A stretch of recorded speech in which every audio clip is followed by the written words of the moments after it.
everyone. We're back at the Navigant Credit Union Broadcast Center in downtown Providence for news and politics on Go Local Live. I'm news editor Kate Nagel. We're here in the Navigant Credit Union Broadcast Center talking about things particularly local here, as I have Malchus Mills with DARE, Direct Action for Rights and Equality. Thank you for coming in today. Thank you for having us. You're here today before an event that is taking place tomorrow outside of Rhode Island Housing about concerns that DARE has had since the Affordable Housing Bond passed last November. I'm sure you had concerns since then. What's taking place tomorrow?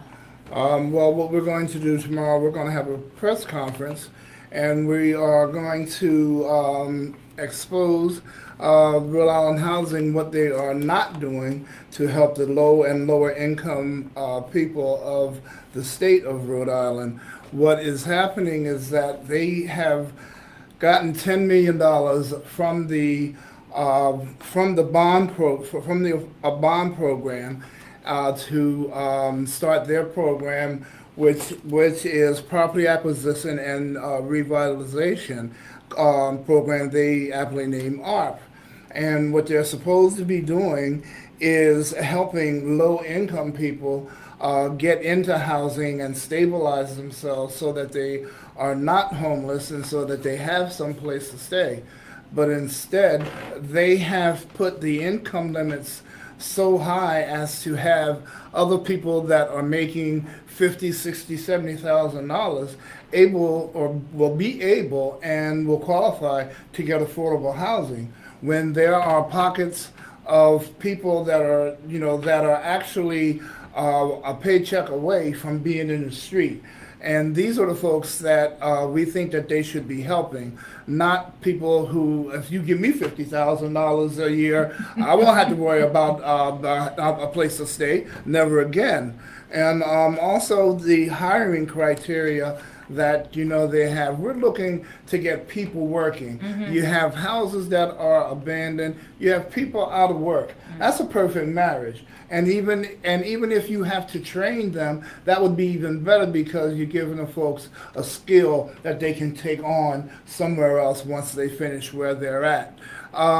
The criteria that we're looking for as far as creating jobs is that we want them to have the people that are in the area where the project site is being done. Mm-hmm. Hire people from those areas, or they can even use the census tract to hire folks that need or that have been out of work the longest.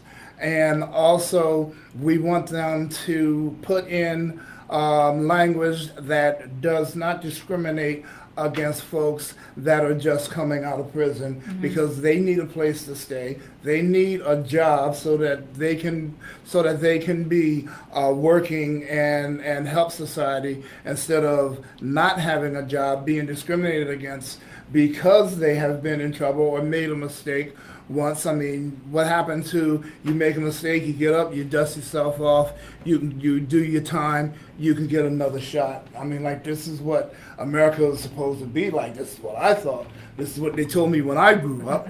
So, I mean, you have to, everybody needs a chance. And also, we're looking for looking for Rhode Island Housing to give folks that live in the community a real chance to talk about and to have input as to what goes on into their community and what is put in their community. Because if you don't live there, how do you figure what folks who do live there, how they feel about that? If you live in a community, you know what's going on, you know what you need. So those folks that live in those communities should have a say about what goes on and what comes into their community. How many folks do you think are going to turn out tomorrow for this, Malchus? I don't know. We made a big call. We made a big call out to our members, and we have other organizations that will be supporting us on this. So we're looking for a big turnout. We want a big turnout because we want Rhode Island Housing to know that if you tell people what's going on, if you give them a chance to understand how things work and how you're doing things, people will pay attention and people will come out and they will either support it or they won't support it. This is something that they shouldn't support because it does not target those who need it the most. And the folks that need it the most are at the lower end of the pay scale. So do you think, when they presented it in November as affordable housing, you're saying it's not affordable for the folks, as you said, who need real affordable housing? Well, see, that's the key word, affordability. You know what I'm saying? What's affordable to one person may not be affordable to someone else. I mean, somebody making $50,000, $60,000 a year, they can afford to probably live downtown here. I don't make $40,000, $50,000, $60,000 a year, so I can't live downtown. I have to live wherever, you know what I'm saying, my little bit of money takes me. And so it's not affordable. So the thing is affordable to who?